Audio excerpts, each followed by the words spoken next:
चलो बच्चों, अब हम देखेंगे अपना प्रैक्टिस सेट नंबर 6.6। ठीक है, चलो 6.6 को हम स्टार्ट करते हैं। तो देखो बच्चों, प्रैक्टिस सेट नंबर 6.6 में हमें क्या करना है, पाई डायग्राम देखना है। ठीक है, अब देखो कि पाई डायग्राम आखिर होता क्या है।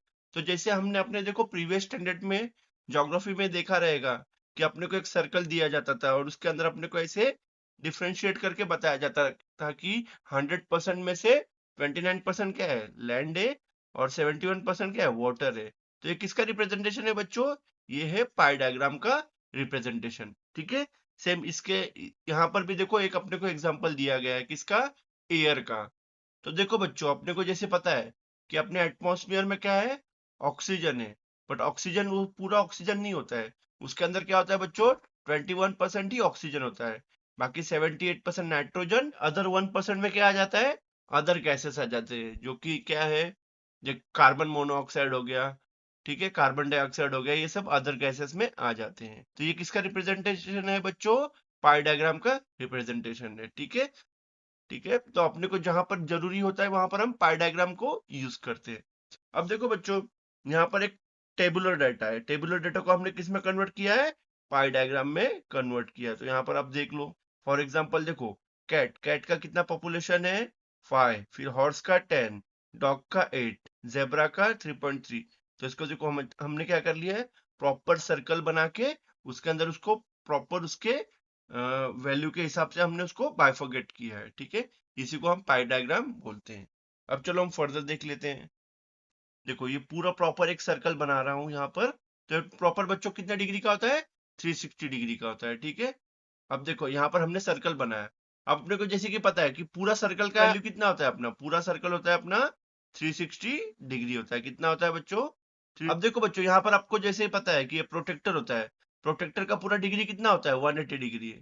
तो यहाँ से आप स्टार्ट करोगे तो यहाँ से यहाँ तक कितना डिग्री हुआ, देखो 180 डिग्री हुआ। ठीक है, और रिमेनिंग क्या होगा, फिर यहाँ से यहाँ तक अभी फर्दर कितना डिग्री होगा, 180 डिग्री होगा। देखो, तो 180 डिग्री और 180 डिग्री कितना हो जाएगा बच्चों, ये हो जाएगा अपना 360 डिग्री। तो इससे अपने को क्या मालूम पड़ा कि एक सर्कल कितना प्रॉपर डिग्री का होता है, 360 डिग्री का होता है। ठीक है, अब चलो हम प्रैक्टिस सेट चालू करने से पहले कुछ बेसिक देख लेते हैं। अगर बच्चों मैं आपको बोलता हूं कि आपको 40 आउट ऑफ 50, ठीक है, तो इसका मैं आपको पूछूंगा कि आप इसका परसेंटेज बताओ तो आपको कितना मिला। तो आप क्या करोगे, आप क्या करते हो, आप करोगे 40 डिवाइड बाय जो भी टोटल मार्क्स है, मल्टीप्लाई बाय 100। तो यहां से आपको क्या मिल जाएगा, परसेंटेज मिल जाएगा। तो देखो ये जीरो कट, ये जीरो कट, ठीक है, ये 5 वन जा और ये 5 टू जा, तो 40 इंटू 2, ये कितना हो जाएगा बच्चों, ये हो जाएगा 80। तो इसका मतलब इसके बेसिस पे आपको कितने परसेंटेज मिले बच्चों, आपको मिले टोटल 80%। ठीक है, वैसे आपको अगर सर्कल के बिहाफ पे निकालना होगा तो यहाँ पर आप 100 नहीं लिखोगे, आप क्या लिखोगे, 360 लिखोगे। क्यों, क्योंकि अपना सर्कल पूरा कितना डिग्री का होता है, 360 डिग्री का होता है। अगर बच्चों आपको नॉर्मल परसेंटेज पूछा रहेगा तो आपको 100 लेना है। अगर आपको पाई डायग्राम का परसेंटेज निकालना है तो आपको 100 के बदले क्या लेना पड़ेगा, 360 डिग्री लेना पड़ेगा। आपको ये याद रखना है। ठीक है, अब ये फर्दर आपको मैं जब ये सम सॉल्व करेंगे तो वहां पर मैं आपको अच्छे से एक्सप्लेन कर दूंगा। ओके, अब चलो बच्चों, हम अपना प्रैक्टिस सेट नंबर 6.6 देख लेते हैं। तो इसके अंदर टोटल अपने को कितने सम सॉल्व करने हैं, टोटल 6 सम सॉल्व करने हैं। तो चलो हम अपना क्वेश्चन नंबर 1 को देख लेते हैं। अब चलो बच्चों, हम अपना क्वेश्चन नंबर 1 देख लेते हैं। तो इसके अंदर क्या बोला गया है, the age group and number of persons who donated blood in a blood donation camp is given below, draw a pie diagram from it. Okay, ठीक है, तो यहाँ पर देखो बच्चों, दो डेटा दिया गया अपने को, एज ग्रुप दिया गया है और नंबर ऑफ पर्सन दिए गए। ठीक है, कि समझो 20 से लेके 25 के बीच में कितने पर्सन ने डोनेट किया ब्लड, 80% ने। 25 से लेके 30 के एज के बीच में कितने पर्सन में डोनेट किया, 60%, एंड सो ऑन। ठीक है, वैसे अपने को फर्दर और एज ग्रुप दिया गया है। ओके, अब इसका अपने को क्या करना है बच्चों, पाई डायग्राम बनाना है। ठीक है, तो चलो देखो, सबसे पहले तो पाई डायग्राम के लिए अपने को क्या करना पड़ेगा, ये डेटा को, इसको अपने को परसेंटेज में कन्वर्ट करना पड़ेगा। ठीक है, तो अपने को पता है कि ये पाई डायग्राम है, तो पाई डायग्राम में हमेशा क्या आएगा बच्चों, आएगा 360। ठीक है, तो इस यहाँ पर परसेंटेज का मतलब 100 मत पकड़ लेना, इसको आपको 360 से ही करना है। ओके, क्योंकि ये पाई डायग्राम है। और पाई डायग्राम का मतलब क्या होता है, सर्कल। और सर्कल कितने एंगल का होता है अपना, 360 डिग्री का होता है। ओके, अब देखो बच्चों, आपको क्या करना पड़ेगा, सबसे स्टार्टिंग में हर एक एज ग्रुप का सेंट्रल एंगल निकालना पड़ेगा, मतलब टीटा की वैल्यू। ठीक है, तो टीटा का मतलब भी क्या होता है बच्चों, अपना सेंट्रल एंगल होता है। क्या होता है बच्चों, अपना सेंट्रल एंगल होता है। ओके, तो सेंट्रल एंगल निकालने के लिए सबसे पहले क्या कर लो आप, ये जितने भी सारे पर्सन इनका टोटल करो। तो देखो 80 और 60 कितना हो जाएगा अपना बच्चों, ये 140, और ये दोनों का एडिशन करोगे तो कितना हो जाएगा, ये हो जाएगा 60। ठीक है, तो देखो ये दोनों का एडिशन होगा 140, और ये दोनों का एडिशन होगा 60, और ये दोनों का एडिशन करके कितना हुआ बच्चों, तो अपने तो देखो इसका मतलब क्या होगा बच्चों, टोटल पर्सन कितने हैं, 200 पर्सन है। अब हम क्या करेंगे, हर एक एज ग्रुप का सेंट्रल एंगल निकालेंगे। तो सेंट्रल एंगल कैसे निकालोगे बच्चों, अगर देखो आपको 20 से लेकर 25 का निकालना है तो क्या करोगे, कितने पर्सन है वो लिख लो तो ऊपर आ जाएगा, और टोटल पर्सन कितने हैं वो नीचे आ जाएगा, और यहाँ पर क्या आ जाएगा बच्चों, 360 आ जाएगा। क्यों, क्योंकि अपने को पता है यहाँ पर अपने को सेंट्रल एंगल थीटा निकालना है। ठीक है, अपने को जैसे कि पता है बच्चों, तो यहाँ पर कितना डिग्री आ जाए, यहाँ पर कितना आ जाएगा वैल्यू बच्चों, 360 आ जाएगा। यहाँ पर आपको परसेंटेज निकालना है, तो परसेंटेज का मतलब 100 नहीं होगा, यहाँ पर 360 होगा। क्यों, क्योंकि हम यहाँ पर पाई डायग्राम बना रहे हैं। ठीक है, तो पाई डायग्राम में अपना अपने को पूरा एंगल कितने डिग्री का होता है, अपना 360 डिग्री का एंगल होता है। ओके, तो यहाँ पर आ जाएगा 360। तो हम देखो पहले एज ग्रुप के लिए ऐसे निकाल लेंगे, फिर दूसरे एज ग्रुप के लिए कैसे निकालोगे आप, 60 divide by total value multiply by 360। ठीक है, तो देखो ये कैसे हो अब इसके वैल्यू देख लो क्या आ जाएगा, ये zero cut zero cut zero cut zero cut, 2 1 जा 2 4 जा, और 4 × 36 करोगे तो कितना आएगा बच्चों, ये आ जाएगा 144। यहाँ पर भी देखो zero cut zero cut zero cut zero cut, 2 1 जा 2 3 जा, 3 × 36 कितना हो जाएगा बच्चों, 108 हो जाएगा। ठीक है, वैसे हम फर्दर ये दोनों का भी निकाल लेंगे।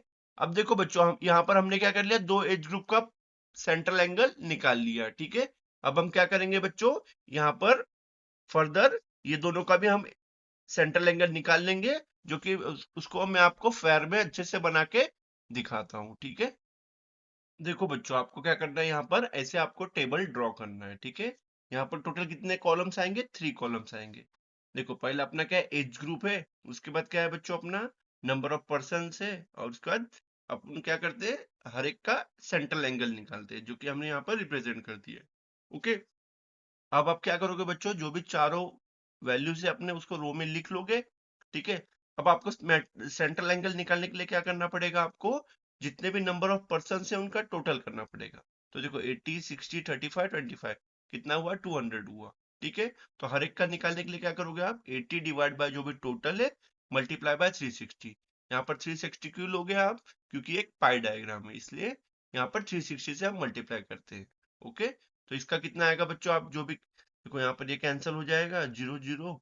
ठीक है, ये ऊपर का जीरो कैंसिल हो जाएगा, ये 2 1 जा एंड 2 4 जा, और 4 × 36 कितना होगा, 144 होगा। ठीक है, वैसे आप ये सब का भी कैलकुलेट करके यहाँ पर सभी के सेंट्रल एंगल निकाल लोगे। ठीक है, अब देखो बच्चों, सबसे गौर करने वाली बात क्या है, कि जितने भी अपने को एंगल आए हैं ना सेंट्रल एंगल के, इनका टोटल हमेशा कितना होना चाहिए, 360 होना चाहिए। ठीक है, ये आपको याद रखना है। अगर आपका समझो ये सभी सेंट्रल एंगल का वैल्यू 360 नहीं होगा, तो आपने कोई ना कोई कैलकुलेशन में मिस्टेक किया है। ठीक है, तो यहाँ इसका चारों का टोटल हमेशा कितना आना चाहिए, 360 ही आना चाहिए। अब चलो इसके बाद हम क्या कर लेते हैं, इसका पाई डायग्राम बना लेते हैं। ओके, देखो बच्चों, आप सबसे पहले क्या करोगे, एक सर्कल बनाओगे। ठीक है, जैसे आपने सर्कल बना लिया, तो आप क्या करोगे, प्रोटेक्टर लोगे, और प्रोटेक्टर को एकदम ऐसे सेंटर में रखोगे। ठीक है, अब देखो बच्चों, यहाँ पर हमने क्या कर लिया, एकदम सेंटर में यहाँ पर रख लिया। ओके, एक लाइन खींच लोगे इस तरफ। ठीक है, ठीक है बच्चों, देखो हमने क्या कर लिया, सबसे पहले एक सेंटर से लेके सर्कल के लिए एक लाइन खींच लिया। अब अपना सबसे पहले एंगल कितना था बच्चों, 144 डिग्री। ठीक है, कितना था, 144 डिग्री। चलो हम क्या कर लेते हैं, 144 डिग्री को यहाँ पर ड्रॉ कर लेते हैं फटाक से। तो सबसे पहले आप क्या करोगे, यहाँ पर प्रोटेक्टर सेंटर में रखोगे सर्कल के, तो यहाँ से हम क्या कर लेते हैं, 144 डिग्री करते हैं। तो 144 डिग्री कहाँ आएगा बच्चों, ये आएगा 145 के जस्ट पहले, इस सेंटर से लेके अपना यहाँ तक इसको अपना 108। तो अब हमको क्या करना है, 108 108 को प्लॉट करना है। तो चलो हम 108 को भी कर लेते हैं। तो आप क्या करोगे, इस प्रोटेक्टर को ऐसे मूव करोगे और जहां पर हमने ये प्लॉट किया था वहां पर पहले स्ट्रेट कर लोगे। देखो अब कितना लेना है बच्चों अपने को, 108। तो 108 कहाँ पर आएगा अपना, ये देखो यहाँ 0, 10 और 108 कहाँ आएगा बच्चों, ये जस्ट कर देंगे।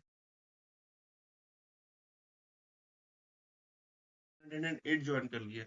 अब बच्चों उसके बाद क्या है अपना, उसके बाद अपना है 63। तो चलो हम 63 भी ड्रॉ कर लेते हैं। तो पहले इसको मूव कर लेते हैं। अब प्रोटेक्टर रखोगे, चलो इसको भी हम ज्वाइन कर लेते हैं।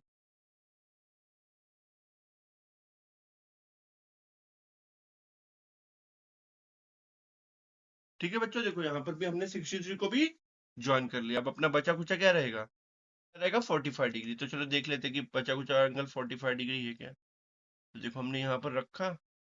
देखो बच्चों पहले वैल्यू किसको रिप्रेजेंट कर रही है, 144। वन, देखो बच्चों पहला अपना सेंट्रल एंगल कितना है, 144 है। देखो बच्चों पहला एंगल कितना था अपना, 144 डिग्री था। ठीक है, तो हमने वो कर लिया। उसके बाद का एंगल कितना था बच्चों अपना, 108। उसके बाद का कितना है, 108। उसके बाद का एंगल कितना है बच्चों अपना, 63 है। उसके बाद का 63 है। और बच्चों उसके बाद का बचा कुछ एंगल कितना है, 45 डिग्री। ठीक है, और हमने सब ये प्रॉपरली एंगल, सेंट्रल एंगल लिख लिए। उसके बाद ये वैल्यू किसको रिप्रेजेंट कर रही थी, 144, ये कर रही थी 20 से लेके 25 ईयर्स। ओके, ईयर्स के ग्रुप को। उसके बाद की वैल्यू किसको कर रही थी, 25 से लेके 30 ईयर्स के ग्रुप को। ठीक है, उसके बाद की 63 किसको रिप्रेजेंट कर रही थी, 30 से लेके 35 के ईयर्स के बीच के ग्रुप्स को। और लास्ट वाली वैल्यू किसकी थी बच्चों, 35 से लेके ईयर्स के ग्रुप को। ठीक है, तो हमने देखो यहाँ पर ऐसे करते अपने सभी वैल्यूज को प्लॉट कर लिए। तो देखो बच्चों यही था अपना पाई डायग्राम, किसका, क्वेश्चन नंबर 1 का। आपको इसको प्रॉपरली ऐसे यहाँ पर प्लॉट करना है। ठीक है, तो देखो हमने क्या कर लिया, सभी के सभी सेंट्रल एंगल को यहाँ पर प्लॉट कर लिया। देखो बच्चों आपको क्या करना है, सेंट्रल एंगल के बेसिस पे आपको क्या करना है, यहाँ पर पाई डायग्राम बनाना है। तो हमने क्या कर लिया, सर्कल बना लिया। सर्कल के अंदर हमने क्या कर लिया, यहाँ पर लेफ्ट साइड में एक लाइन खींची पहले 0 डिग्री की। उसके बाद यहाँ से हमने जितना भी एंगल होता है वो लेके और पूरे चारों के चारों को एंगल को हमने सेंट्रल एंगल को प्लॉट कर लिया और हमने अपना पाई डायग्राम बना लिया। इसी के साथ बच्चों अपना क्वेश्चन नंबर 1 यहाँ पर खत्म होता है। अब हम चलो क्वेश्चन नंबर 2 देख लेते हैं। अब चलो बच्चों हम अपना क्वेश्चन नंबर 2 भी देख लेते हैं। तो देखो बच्चों क्वेश्चन नंबर 2 में क्या बोला गया है, the marks obtained by a student in different subject are shown, draw a pie diagram showing the information. Okay, तो अपने को देखो इसका भी बच्चों क्या करना है, पाई डायग्राम बनाना है। ठीक है, तो सबसे पहले अपने को कॉलम्स में क्या क्या दिए है बच्चों, सब्जेक्ट दिए है और मार्क्स दिए। ठीक है, तो हम क्या करेंगे, अपना सब्जेक्ट का एक कॉलम बना लेंगे, मार्क्स का एक कॉलम बना लेंगे। और अपने को पता है कि अपने को इसमें क्या निकालना पड़ता है, हमेशा सेंट्रल एंगल निकालना पड़ता है, जिसे हम थीटा से डिनोट करते हैं।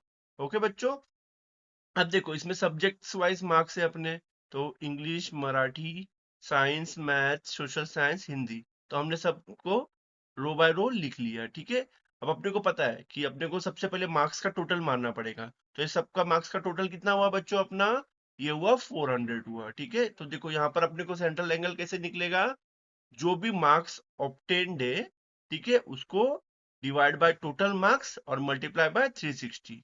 क्यों, क्योंकि ये सर्कल है इसलिए आप क्या करोगे, 360 से मल्टीप्लाई करोगे। तो ये सबका देखो यहाँ पर जीरो कैंसिल हो जाएगा, zero cancel, zero cancel, zero cancel, ये 3 4 1 जा और ये 4 9 जा, 9 5 जा 45। तो देखो ये 45 आ गया। वैसे हमने फर्दर सभी का कैलकुलेशन करके सेंट्रल एंगल निकाल लिया। और बच्चों अपने को जैसे कि पता है ये सभी सेंट्रल एंगल का एडिशन कितना होना चाहिए, ये होना चाहिए 360 डिग्री होना चाहिए, तभी अपना आंसर परफेक्ट है। अगर समझो 360 डिग्री नहीं आया आपने, वरना कोई ना कोई मिस्टेक किया है। तो आपको इसको टोटल मार के देख लेना है कि मेरा आंसर 360 आ रहा है क्या नहीं, सभी का टोटल का। ओके, तो जैसे हमने हमको आ गया, अब हम क्या करेंगे, इसका पाई डायग्राम प्लॉट कर देंगे। तो चलो सबसे पहले क्या अपना 45 डिग्री है। तो देखो बच्चों हमने क्या कर लिया, यहाँ पर मैं ऑलरेडी आपको ये प्लॉट करके दिखा दिया हूँ यहाँ पर। बस आपको क्या करना है, सर्कल बनाना है, में एक लाइन ड्रॉ करनी है, ओके, सेंटर से। फिर यहाँ से आप सबसे पहले एंगल कितना डिग्री का लोगे, 45 डिग्री का। फिर उसके बाद प्रोटेक्टर को यहाँ रख के फिर फर्दर 63 डिग्री लोगे। तो आपको ऐसे करते करते क्या करना है, जितने भी अपने सेंट्रल एंगल है सभी को प्लॉट कर देना है। तो ठीक है बच्चों, आई होप आपको क्वेश्चन नंबर 2 अच्छे से समझ में आ गया होगा। ठीक है, अब हम चलो अपना क्वेश्चन नंबर 3 भी देख लेते हैं। अब देखो बच्चों, क्वेश्चन नंबर 3 में क्या बोला है, in a tree plantation program, the number of trees planted by students of different classes is given in the following table. Draw a pie diagram showing the information. ठीक है, तो देखो बच्चों, यहाँ पर 5th से लेके 10th स्टैंडर्ड तक का क्या है बच्चों, अपने को ट्री प्लांटेशन का बताया गया है कि 5th स्टैंडर्ड के बच्चों लोगों ने कितना ट्री प्लांट किया, 40। 6th स्टैंडर्ड के बच्चों ने कितना प्लांट किया, 50 एंड सो ऑन। ठीक है, तो हमने क्या कर लिया, सबसे पहले कॉलम वाइज डेटा लिख लिए। और यहाँ पर टोटल कितने डेटा है बच्चों अपने को, 1 2 3 4 5 6। तो हमने 6 के 6 डेटा को लिख लिए यहाँ पर। अब हम सबसे पहले क्या करते हैं, अपने को जैसे कि पता है कि आप नंबर ऑफ ट्री जो भी है उसका टोटल मार लो। तो कितना आया, 360 आया। तो यहाँ पर देखो 40 divide by total multiply by central angle कितना होता है अपना, टोटल 360 होता है, तो उसको मल्टीप्लाई बाय 360 करोगे। तो यहाँ पर देखो बच्चों, दोनों सेम नंबर है तो कैंसिल हो जाएगा। तो यहाँ पर क्या होगा, जो ऊपर का आंसर है वही एज इट इज आएगा, मतलब 40 आ जाएगा। नीचे वाले में भी क्या होगा, 50 आ जाएगा, उसके बाद वाले में 75। ठीक है, तो इसके बेसिस पे अपने को क्या करना है बच्चों, अपना पाई डायग्राम बनाना है। ठीक है, तो देखो 40 50 75, 50 70 75। अब देखो बच्चों, इसका हमको क्या करना है, पाई डायग्राम बनाना है। तो आप क्या कर लोगे, सर्कल बना लोगे, फिर बीच में सेंटर लोगे, सेंटर से क्या करोगे, प्रोटेक्टर से राइट साइड में लाइन ड्रॉ कर लोगे। सबसे पहले एंगल कितना है, 40 डिग्री है। उसके यहाँ पर प्रोटेक्टर रख के फिर कितना निकालोगे, 50 डिग्री, फिर 75 डिग्री, फिर 50 डिग्री, फिर 70, और जो लास्ट का बचा कुछ है वो कितना रहेगा अपना, 75 डिग्री ही रहेगा। आई होप आपको बच्चों क्वेश्चन नंबर 3 भी अच्छे से समझ में आ गया होगा। अब चलो बच्चों, हम अपना क्वेश्चन नंबर 4 भी देख लेते हैं। अब देखो बच्चों, क्वेश्चन नंबर 4 में क्या बोलता है अपने को, the following table shows the percentage of demand for the different fruit registered with a fruit vendor. Okay, show the information bye a pie diagram. ठीक है, तो देखो बच्चों, यहाँ पर फ्रूट है और उसका परसेंटेज ऑफ डिमांड बताया है अपने को कि मैंगो का कितना डिमांड है, 30% डिमांड है। स्वीट लाइम का कितना, 15% डिमांड है। एप्पल का 25% डिमांड है। चीकू का 20% डिमांड है एंड ऑरेंज का 10% डिमांड है। तो सबसे पहले आप क्या कर लोगे, कॉलम में फ्रूट्स लिख लो, उसके बाद परसेंटेज ऑफ डिमांड, उसके बाद मेजर ऑफ सेंट्रल एंगल। अब देखो बच्चों, आपने जैसे कॉलम लिख लिए, आपको सबसे पता, आपका अपना सबसे पहले स्टेप क्या होता है, आपको सभी डिमांड के टोटल मान लेने। तो टोटल कितना है, 100 आया। तो अपना परसेंट सेंट्रल एंगल कैसे निकलेगा, मैंगो का जो भी निकालना है उसको डिवाइड बाय 100 और मल्टीप्लाई बाय 360। अब इसका कैलकुलेशन करोगे तो कितना आएगा, 108 आएगा। ठीक है, वैसे आप फर्दर आप सभी के लिए ऐसे प्रॉपरली कैलकुलेट कर लोगे। और आपको जैसे कि पता है सभी का टोटल कितना आना चाहिए, 360 डिग्री आना चाहिए, जो कि अपना आ गया है। ठीक है, अगर आपको 360 नहीं आता मतलब आपने कहीं ना कहीं कैलकुलेशन मिस्टेक की है। ठीक है, अब चलो इसका भी हम क्या कर लेते हैं बच्चों, पाई डायग्राम बना लेते हैं। अब देखो बच्चों, सबसे पहले क्या है, मैंगो का था। तो मैंगो का कितना था, 108 डिग्री। फिर स्वीट लाइम का कितना था, 54 डिग्री। तो उसके बाद एप्पल का कितना है बच्चों, 90 डिग्री। चीकू का 72 डिग्री और ऑरेंज का 36 डिग्री। तो इसी तरह हमने क्वेश्चन नंबर 4 को भी अच्छे से यहाँ पर देख लिया। ठीक है बच्चों, आई होप आपको क्वेश्चन नंबर 4 भी अच्छे से समझ में आ गया रहेगा। अब चलो बच्चों, हम अपना क्वेश्चन नंबर 5 भी देख लेते हैं। नंबर 5 हम देख लेते हैं। तो इसके अंदर क्या दिया गया है, the pi diagram in the figure 16.13 shows the proportions of different worker in a town. Answer the following question with its help. तो देखो बच्चों, यहाँ पर अपने को पाई डायग्राम में क्या दिया गया है, अपने को अलग अलग वर्कर्स के डेटा दिए गए हैं जो कि टाउन में काम करते हैं। फॉर एग्जांपल कंस्ट्रक्शन में कितने काम करते हैं, फूड में कितने काम करते हैं उस टाउन में एग्रीकल्चर में कितने लोग काम करते हैं, अपने को उसका पर्टिकुलर डेटा दिया गया है। बस अब अपने को यहाँ पर उसके आंसर, इस डायग्राम के हेल्प से आपको क्या करना है बच्चों, इस क्वेश्चन का आंसर फाइंड करना है। ठीक है, तो चलो बच्चों, पहला क्वेश्चन क्या बोलता है, if the total workers is 10,000, how many of them are in the field of construction. ठीक है, तो क्या बोलता है, अपने टोटल वर्कर्स पूरे टाउन में कितने हैं, 10,000 है। तो मेरे को पर्टिकुलर कंस्ट्रक्शन में कितने लोग काम कर रहे हैं वो आपको फाइंड करके बताना है। अब देखो बच्चों, यहाँ पर 72 डिग्री दिया है ना, तो 72 डिग्री का मतलब ये नहीं होता कि 72 पर लोग काम कर रहे हैं, नहीं, ये आपको केवल इसका प्रोपोर्शन दिया गया है। इसको आपको सेंट्रल एंगल से आपको इसको कन्वर्ट करना पड़ेगा, ठीक है। तो अपने को जैसे कि फॉर्मूला पता है, क्या होता है थीटा का formula, theta is equal to, अभी जैसे समझो अपने को कौन सा ढूंढना है, कंस्ट्रक्शन का ढूंढना है, तो यहाँ पर आप क्या लिख लोगे, कंस्ट्रक्शन अपॉन टोटल, ठीक है, total multiply by what, 360। Okay, तो बच्चों मैं आपको यहाँ पर रफ में करके बताता हूँ, तो आप पहले एक बार रफ में देख लो, तो उसको बाद में आपको मैं इसको फेयर में करके बताता हूँ। ओके, तो कंस्ट्रक्शन के कितने वर्कर काम करते हैं वो फाइंड करना है, ठीक है। तो यहाँ पर देखो अपने को टीटा की वैल्यू गिवन है, हाँ गिवन है, कितनी है, 72 है, तो यहाँ पर आएगा 72, ठीक है। कंस्ट्रक्शन का ढूंढना है तो आप इसको एज इट इज रख लो, ठीक है। उसका टोटल नंबर ऑफ वर्कर्स कितने हैं, 10,000 है, ओके। उसके बाद मल्टीप्लाई बाय 360, ओके। अब देखो बच्चों यहाँ पर क्या कैंसिल हो रहा है कुछ, हाँ देखो ये कैंसिल हो जाएगा, ठीक है। अभी ये 1000 यहाँ जाके डिवाइड यहाँ आके मल्टीप्लाई हो जाएगा, तो ये 1000 यहाँ आ जाएगा, और कंस्ट्रक्शन का तो इधर एज इट इज रहेगा, और मल्टीप्लाई यहाँ पर आके क्या हो जाएगा, 36 डिवाइड में हो जाएगा, ठीक है बच्चों। तो ये हो जाएगा 36 टू, तो 2 इंटू 1000 कितना हो जाएगा बच्चों, 2000। तो इससे इसका मतलब क्या हुआ बच्चों कि कंस्ट्रक्शन में कितने लोग काम कर रहे हैं, 2000 लोग काम कर रहे हैं, ठीक है। आई होप आपको बच्चों क्वेश्चन नंबर 1 का आंसर अच्छे से समझ में आ गया रहेगा। अब चलो हम फर्दर क्या कर लेते हैं, क्वेश्चन नंबर 2 देख लेते हैं। तो क्वेश्चन नंबर 2 में क्या बोला है, how many workers are working in administration, okay. तो एडमिनिस्ट्रेशन में कितने लोग वर्क कर रहे हैं बच्चों, यहाँ पर कर रहे हैं 36। देखो यहाँ पर एडमिनिस्ट्रेशन में कितने लोग काम कर रहे हैं, 36%, ओके। तो इसका 36% है, तो कैसे होगा, theta is equal to administration आएगा ना, तो एडमिनिस्ट्रेशन आ जाएगा अपॉन टोटल, सेम यही फॉर्मूला लगाना है आपको, मल्टीप्लाई बाय 360। तो अब इसका इसका सेंट्रल एंगल कितना है अपना, 36 डिग्री, तो ये आ जाएगा 36 डिग्री, और एडमिनिस्ट्रेशन है तो इसको एज इट इज लिख लो। टोटल कितने, अब देखो बच्चों यहाँ पर भी टोटल तो आपके पूरे टाउन में कितने लोग हैं, 10,000 लोग ही है ना, तो आपको यही वैल्यू यूज करनी पड़ेगी। यहाँ पर क्या आ जाएगा, 10,000 ही आ जाएगा, फिर यहाँ पर 360, जीरो कट जीरो कट, अभी 1000 वहां जाके डिवाइड, यहाँ जाके मल्टीप्लाई हो जाएगा, तो ये हो जाएगा 1000 अपॉन 36, ओके।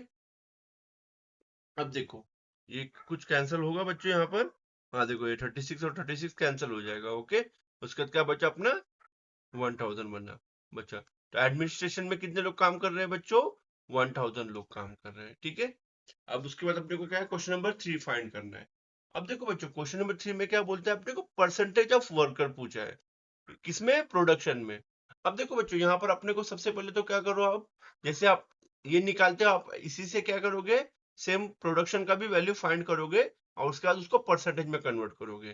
तो चलो सबसे पहले तो हम सेंट्रल एंगल निकाल लेते हैं, किसका, प्रोडक्शन का। तो इसका क्या होगा, theta is equal to production upon total multiply by what, 360, okay. अब देखो बच्चों प्रोडक्शन में कितने लोग हैं अपने को जो कि फाइंड करना है, तो प्रोडक्शन आ जाएगा अपॉन टोटल कितने, 10,000 है, तो ये 10,000 आ जाएगा।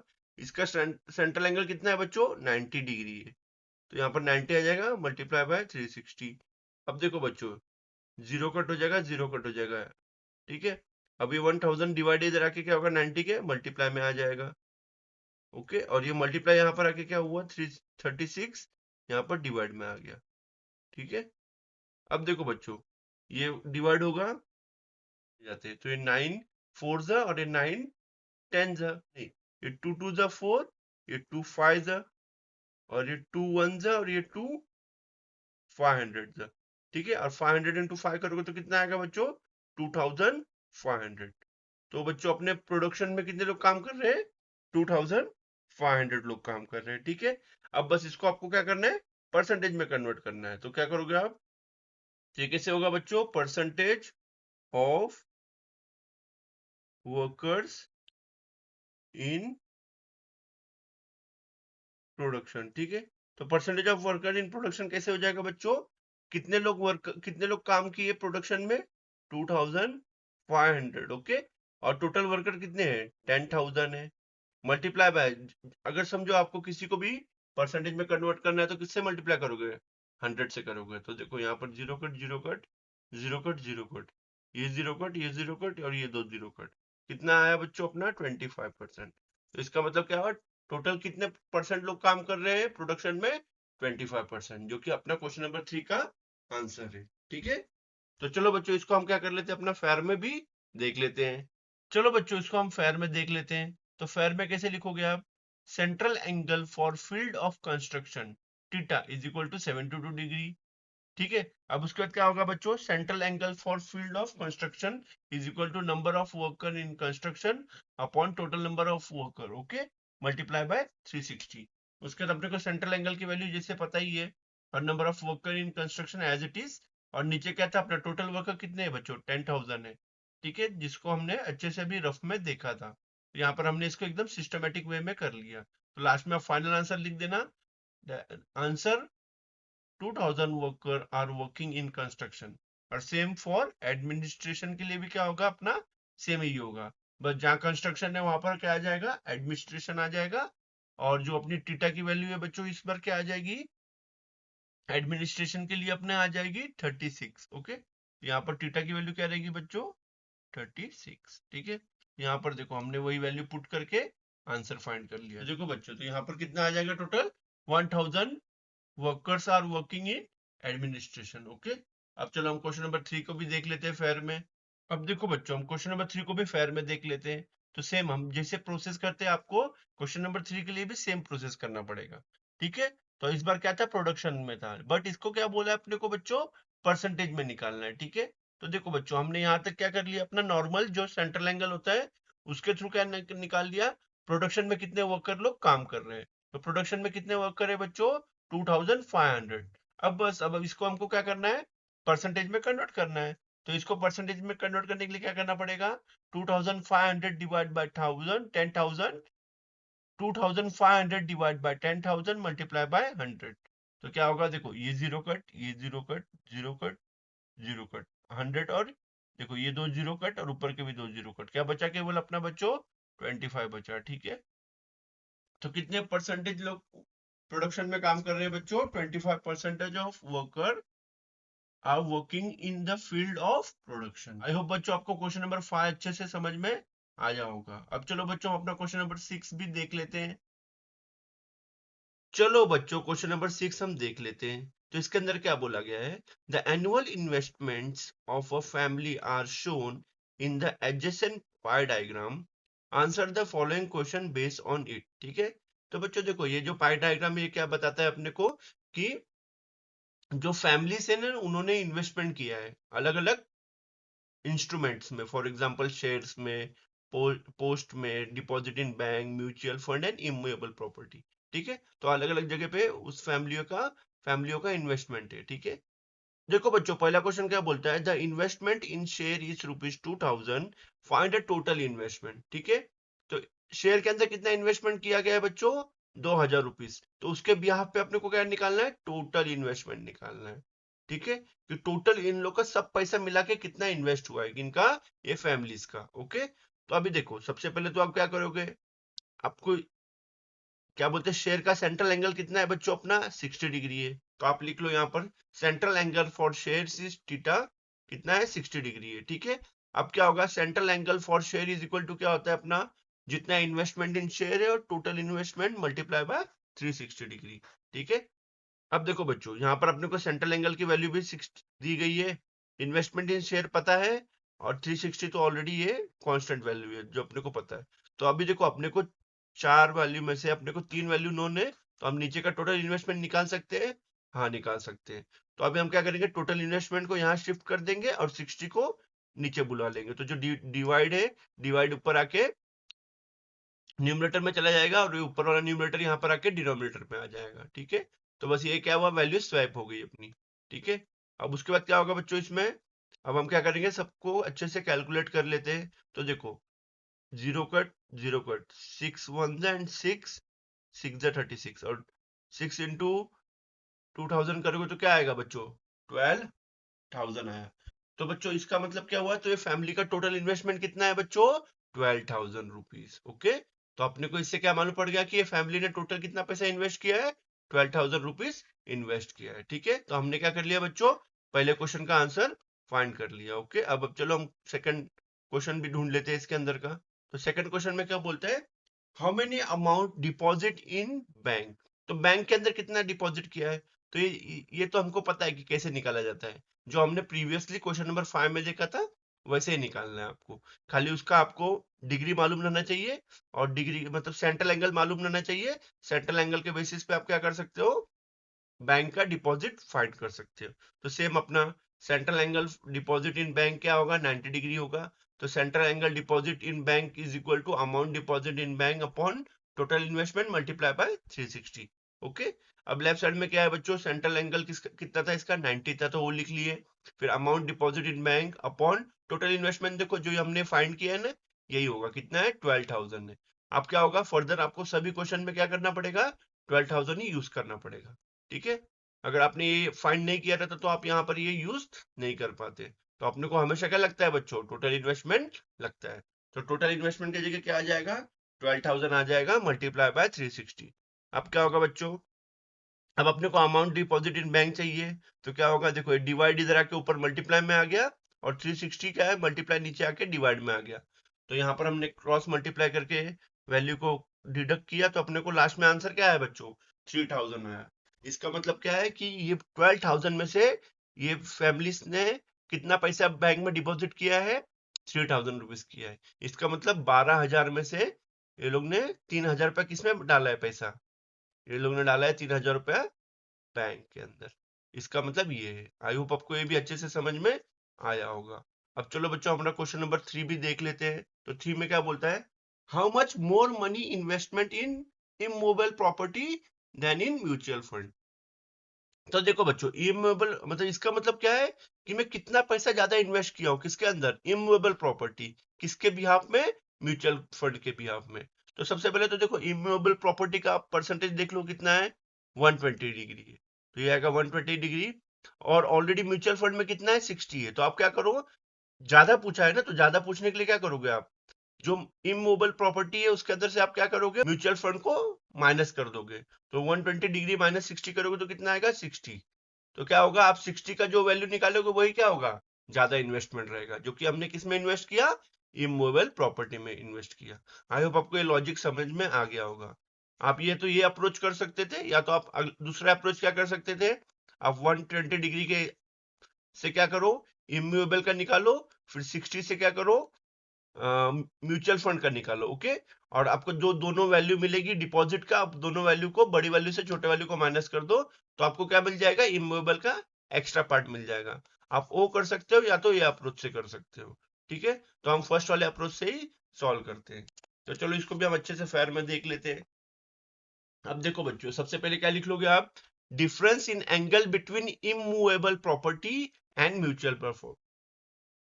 Mutual fund. ओके, तो कितना था, 120 में से ये 120 किसका है बच्चों, अपना इमूवेबल प्रॉपर्टी का है, और म्यूचुअल फंड का कितना है, 60 है। तो इसका मतलब क्या है कि आपने कितना एक्स्ट्रा इसमें पैसा ज्यादा इन्वेस्ट किया है, 60%। ओके, तो बस आप क्या करो, यहाँ पर खाली लिखते समय क्या लिखना, डिफरेंट इन इन्वेस्टमेंट। ठीक है ना, क्योंकि ये अंतर बता रहा है ना अपने को कि कितना ज्यादा इन्वेस्ट किया है, तो आप इसके बदले क्या लिखना, डिफरेंस इन इन्वेस्टमेंट, बाकी सब तो वैल्यू एज इट इज है। तो जो भी एक्स्ट्रा वैल्यू है अपना सेंट्रल एंगल 60 आ जाएगा, फिर different in investment upon total investment multiply by 360। उसके बाद हम क्या करेंगे, सभी वैल्यू को क्रॉस मल्टीप्लाई करके डिफरेंस इन इन्वेस्टमेंट देख लेंगे। तो कितना आया बच्चों, 2,000 रुपया आया।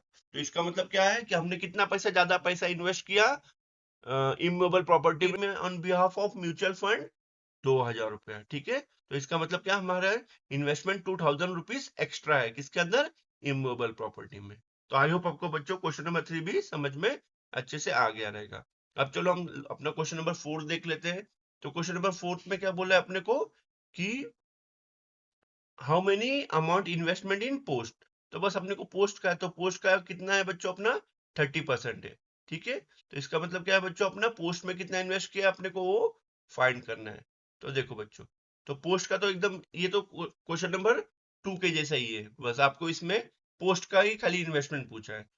अब देखो बच्चों, सेंट्रल एंगल लिख लो आप, पोस्ट का कितना है 30 डिग्री। बस हमने क्या कर लिया, सेम फॉर्मूला अपना लिख लिए, फिर 30 यहाँ पर लेफ्ट साइड में आ गया, फिर amount deposit in post upon 12,000 multiply by 360। तो अमाउंट डिपॉजिट इन पोस्ट क्या हो जाएगा, 30 इंटू 12,000 अपॉन 360। तो कितना आया वैल्यू अपने को 1,000। तो हमने पोस्ट के अंदर कितना पैसा इन्वेस्ट किया, 1,000 इन्वेस्ट किया। तो यही था बच्चों अपना क्वेश्चन नंबर 4 का आंसर। आई होप आपको बच्चों क्वेश्चन नंबर 6 अच्छे से समझ में आया होगा। ठीक है, आई होप बच्चों आपको क्वेश्चन नंबर 6 अच्छे से समझ में आ गया रहेगा। इसके अंदर हमने चारों के चारों क्वेश्चन अच्छे से इन डेप्थ में देख लिया। ठीक है बच्चों, तो इसी के साथ अपना क्वेश्चन नंबर 6 भी खत्म होता है। आई होप बच्चों आपको प्रैक्टिस सेट नंबर 6.6 अच्छे से समझ में आ गया होगा। इसके अंदर हमने टोटल 6 के 6 क्वेश्चन को एकदम इन डेप्थ में अच्छे से देखा। बच्चों इसी के साथ मैं अपना ये प्रैक्टिस सेट यहीं पर खत्म करता हूँ। अगर बच्चों आपको ये वीडियो अच्छा लगा होगा तो आप इसको लाइक कर दो और अपने फ्रेंड्स के साथ व्हाट्सएप ग्रुप में शेयर कर दो, ताकि वो भी प्रैक्टिस सेट 6.6 को अच्छे से देख के समझ सके। अगर बच्चों आपकी कोई भी क्वेरी या सजेशन हो तो आप मुझे कमेंट सेक्शन में दे सकते हो। Thank you very much for listening.